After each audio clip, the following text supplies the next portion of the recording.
नमस्कार। BEd course gender, school और समाज के इस जरूरी टॉपिक में आपका स्वागत है। आज हम एक बहुत ही महत्वपूर्ण एकेडमिक बदलाव को समझेंगे। विमेन स्टडीज से जेंडर स्टडीज की तरफ का ये शिफ्ट। ये एक ऐसा विषय है जो न सिर्फ आपके एग्जाम के लिए जरूरी है, बल्कि एक टीचर के तौर पर हमारी समझ को भी बहुत गहरा करेगा। तो जब हम विमेन स्टडीज़ और जेंडर स्टडीज़ की बात करते हैं तो अक्सर ये सवाल आता है कि इनमें असल फ़र्क क्या है। क्या ये सिर्फ दो अलग अलग नाम है या इनके देखने के तरीके में कोई गहरा, कोई फंडामेंटल डिफरेंस है। चलिए आज इसी सवाल के जवाब को ढूंढते हैं। इस पूरे बदलाव को समझने के लिए सबसे पहले इसकी नींव को पकड़ना होगा, यानी विमेन स्टडीज़। तो आइए शुरू करते हैं और देखते हैं कि ये क्या था और इसका मुख्य फोकस किस पर था। तो देखिए, विमेन स्टडीज जैसा कि नाम से ही साफ है, एक ऐसा एकेडमिक फील्ड था जो पूरी तरह से एब्सोल्युटली महिलाओं पर सेंटर्ड था। इसका मेन मकसद क्या था? उन महिलाओं की जिंदगी, उनके जो अनुभव रहे, उनके संघर्ष, उन सब को सामने लाना जिन्हें एकेडमिक दुनिया में काफी समय से नजरअंदाज किया जा रहा था। सो बेसिकली ये दुनिया को महिलाओं के नजरिए से देखने की एक कोशिश थी। अगर इसकी कुछ खास बातों पर नजर डालें तो इसका पूरा ध्यान महिलाओं की सामाजिक स्थिति और उनके सामने जो भी चुनौतियां थी उन पर था। ये वुमेन इन डेवलपमेंट यानी WID अप्रोच पर बेस था।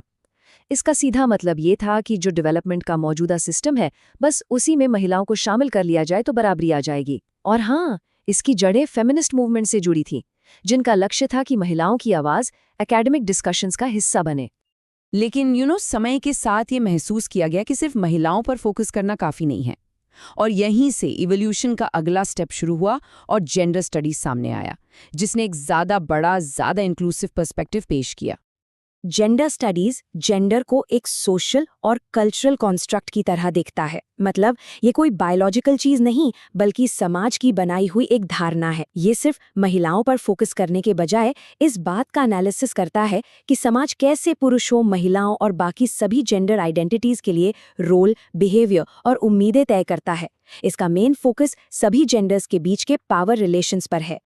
यहाँ जो सबसे इम्पॉर्टेंट बात है वो ये है कि जेंडर स्टडीज का फोकस रिलेशनल है। मतलब ये संबंधों पर ध्यान देता है। ये पुरुषों, महिलाओं और दूसरी आइडेंटिटीज को अलग अलग नहीं, बल्कि एक दूसरे से जुड़े हुए एक पूरे सिस्टम की तरह देखता है।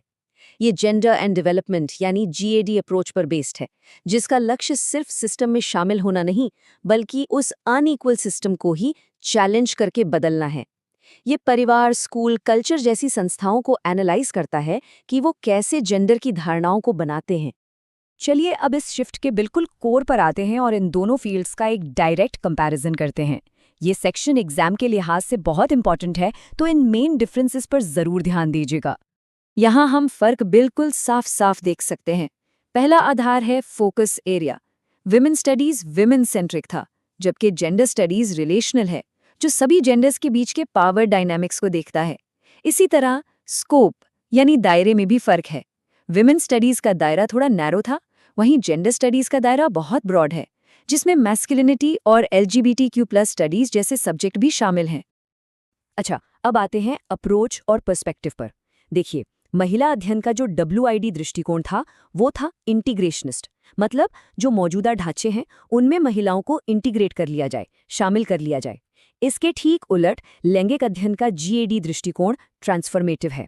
ये कहता है कि सिर्फ शामिल नहीं होना है, बल्कि उस असमान सामाजिक ढांचे को ही बदलना है, ट्रांसफॉर्म करना है। तो जहां विमेन स्टडीज महिलाओं को एक अलग हाशिए पर खड़े वर्ग की तरह देखता था, वहीं जेंडर स्टडीज मानता है कि जेंडर तो एक सामाजिक बनावट है, एक सोशल कंस्ट्रक्ट जो समाज में हर किसी पर असर डालता है। एक BEd स्टूडेंट होने के नाते ये समझना बहुत ज़रूरी है कि ये एकेडमिक शिफ्ट सिर्फ किताबों तक ही नहीं है। इसका सीधा कनेक्शन हमारी मॉडर्न एजुकेशन से है और एक टीचर के तौर पर हमारे रोल से है। ये कोट इस बात को बिल्कुल साफ कर देता है।